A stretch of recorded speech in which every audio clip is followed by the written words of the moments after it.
Madam Speaker, I rise today because something is rotten in the state of our government. Over the past 50 days, Donald Trump, Elon Musk, and Doge have willfully spread chaos and confusion inside federal agencies. They've gleefully fired thousands of employees. By taking out their chainsaw and cutting down to the bone, this Republican administration is maliciously hurting the American people. And we also know they have their sights on Social Security and Medicare, per Elon Musk's statement that it's the big one to cut. This isn't fear-mongering. It gives me no pleasure to report these facts, but we need to be honest. The speed, scope, and scale with which these bad faith actors are disrupting lives is unprecedented. And while attention has been on the impact of firings in Washington, this is not a Washington story. Far from it. In fact, fewer than 1 in 5 federal workers live in D.C., Maryland, or Virginia. That's right. The ongoing efforts to cut back the federal government are falling on the over 80% of workers who live outside the Beltway. They're falling on everyday Americans who rely on our government in countless ways, big and small. Today, I'd like to share some of the Rhode Island stories of those being hurt by Donald Trump's callous disregard for public service. I'll start with a constituent of mine from Barrington, Rhode Island, who works in international development. Since December, she's been employed by a nonprofit organization that helps children with disabilities outside the United States. The way she explains it, quote, eliminating USAID in its entirety has hollowed out what used to be the largest bilateral aid agency in the world. When these programs stop, kids suffer. They lose access to shelter, medical care, clean water, food, and education, end quote. Cuts to U.S. foreign aid have forced the nonprofit to start laying off people. They've lost thousands in the field and terminated hundreds more on the international programs team. This hurts our humanitarian and national security goals. Every day, my constituent goes to work worried that their job will be next on the chopping block.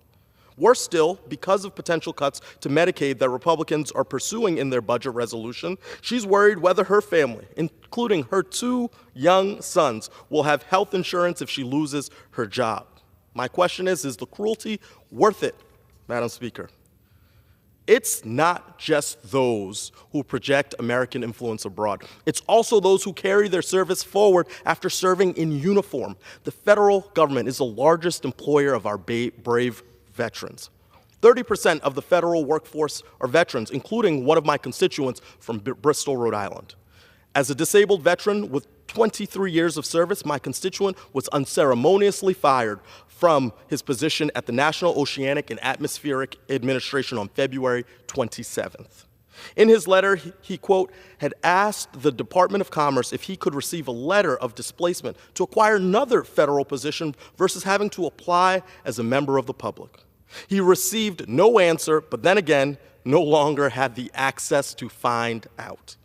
Thankfully, we learned yesterday that he was reinstated and will report to work tomorrow. But the question is, how many veterans have not been so lucky?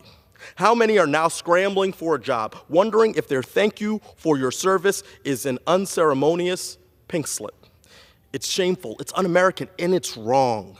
But I want to end on a hopeful note. Recently, I heard from Stephanie, a constituent from North Smithfield, Rhode Island. Stephanie isn't a federal employee. She's a researcher who went into the field after personally experiencing and seeing her loved ones experience diseases with few treatment options available. Stephanie earned her PhD in experimental and molecular science. Today, she's a postdoctoral research fellow working to find treatments for neurofibromatosis type 1. Currently, her job is safe. Cuts to research through the National Institutes of Health have been halted by a federal judge. I proudly led more than 150 of my colleagues in a letter to support this bipartisan, yes, bipartisan funding priority. But the overall point remains. Cuts to federal funding and federal workers affect millions of Americans across the country. Our community is lucky to have researchers and veterans and international aid workers and agricultural experts and meteorologists. They find They work to find cures and promote American interests and predict the weather and keep us healthy and fed and safe. Their jobs aren't just a line item on a budget. They are about people. They're about Americans who care about our country and the direction of where we're going. And each one of them has done the most American thing possible. The gentleman's time has expired. They have dedicated their lives to making our nation a better place.